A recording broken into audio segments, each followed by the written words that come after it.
So welcome to today's video on Hurricane Rick.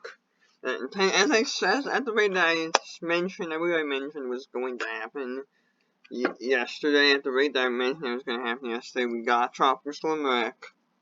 And then that Rick was upgraded to a hurricane earlier this morning as the system organized and developed and pretty quickly developed a nice central dense overcast with curved band features pretty quickly, and even made an attempt at clearing out a pinhole eye. But what happened was the storm inherited some dry air off the coast of the Mexican continent, and the storm structure was and that dry air from off the Mexican continent was enabled by the CDO dominant, the banding dominant storm appearance. However, since about mid-afternoon, the CDO started to expand outward radially outward, and as a result of the larger central dense overcast, the storm kind of became more CDO dominant, and as a result, was able to mix out the dry air, and so far hasn't had any new dry air intrusions. And I believe you can see there's a nice ring of convection that's been having some issues rotating around, but it's gotten a little bit. Made some strides in that area. So it's likely the latest the recon plane from earlier today indicated indicated winds about 75 knots to 80 knots, and an eye wall open on the east-southeast side. Now it's possible the open eye wall is on the west side. The system still is having a little bit of issues wrapping around, but it's also made some clear strides. There's a nice solid central dense overcast. You can see well on here. You can see there's well-established equatorial and poleward outflow channels.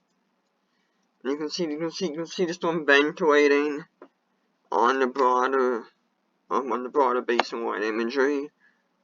The storm is already starting. The storm also hasn't really. Some started to make a north. As moving pretty briskly as the west started to slow down and make more of a north-northwest turn, and then seemed to stall again earlier today, which might allow for some to have a little bit more time over water. And the storm also made a slight west-northwestward drop, but now I think it seems to be resuming more of a northward course that was anticipated. Maybe even looking at the IR imagery, looks a little bit like especially on the, looks a little bit more like a north-northeastward walk. North-northeastward jog, rather. You can see the north-northeastward jog. And then there's currently a recon plane approaching this strengthening system, and kind of an open question. I mean, it's not really a certain question. It's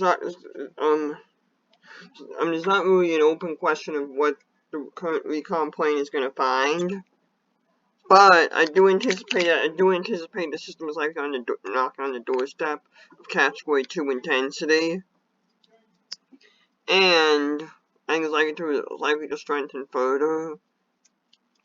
It's likely to strengthen further overnight and into tomorrow. The overall wind shear pattern is relatively light. There may have been some slight mid-level shear disrupting the system, but you can see the system is currently located in an area of light mid-level shear, and then even at the more traditional upper-level shear, the system is still embedded in the upper-level anticyclonic blowing shear still, until the system becomes just a little bit displaced from the upper-level anticyclone, which is supposed to eventually happen as the storm turns northward. But until that northward turn happens,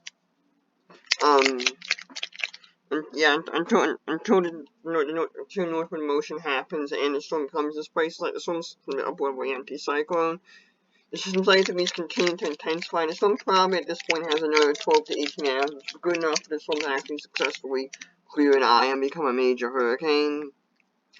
before a weakening trend starts to begin when the system gets relatively close to the coast. There was some issues on the time disagreement on the computer. I mean, I'll deal with some of the core improvements first.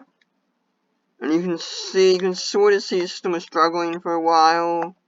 But then you notice on this microwave pass, before I get back to that, let's notice the core improvements. You can sort of see, a pretty stark 6 hour improvement from about 9 hour improvement from about 18Z, from 230Z to 18Z. You can see the very sloppy CDO compared to the smooth CDO here. You can see the quick development,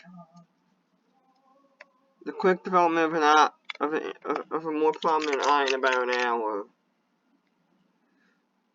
And given that it's most likely to be on a strengthening trend since then. I mean, in terms of effects, we probably have a little bit better idea of what exactly is going to happen compared to earlier.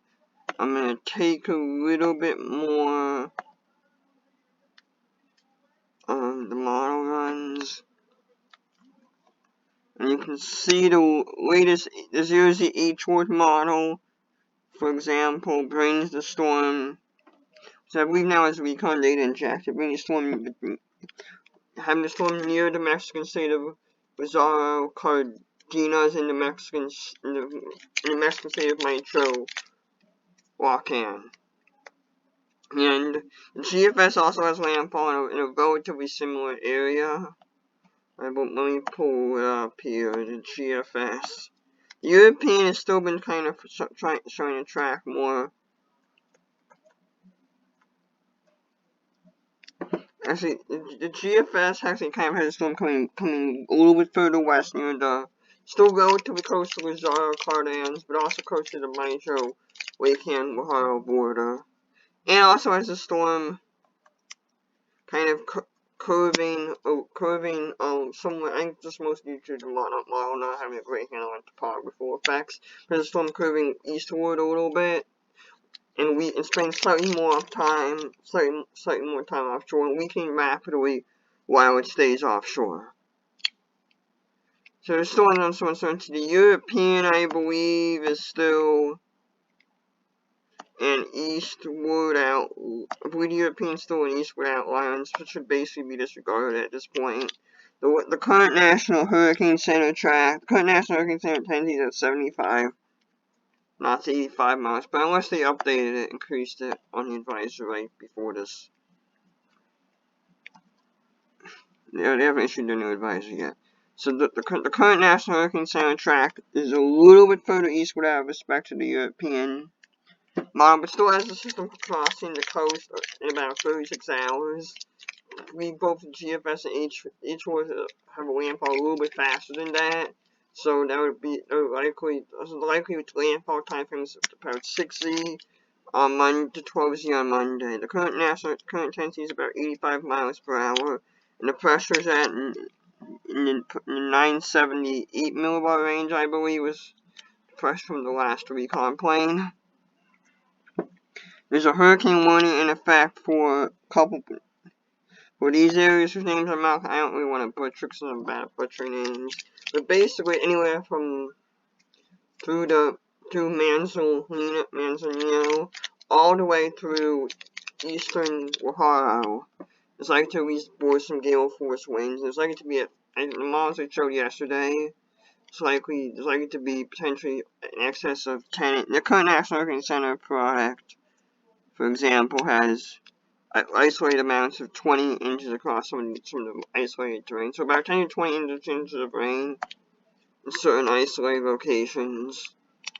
And it's just moving a little bit slower than what you typically would expect the hurricane moving this area of the world to drop at this time of year. Generally, after we coach at this time of year, it's moving a bit faster. So that's a little bit of a deviation from what normally happens. But there's also somewhat of a surge threat. If the system can make landfall near the Lazaro Cardenas Bay, that could raise the maximum winds. The curvature of the coastline and the angle of approach could potentially cause a surge, cause a bit of sea level rise, in the form of, yeah, a bit of sea level rise along that bay. And that's kind of a unique threat that you typically don't see in an Eastern Pacific hurricane.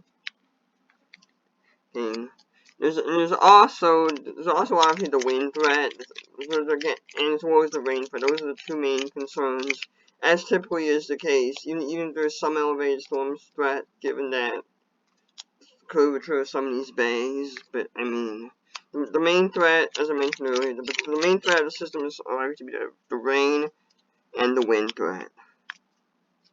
And there's also likely to be some slight weakening for landfall, as I mentioned earlier. So that's a little bit good news. There's also a potential possibility that we start to see an IWL replacement cycle, and that begin right before landfall, which could broaden the wind field, while even if it lowers the top sustained winds a bit. But anyway, that's it for today's video. Hope you guys learned something from it. Bye.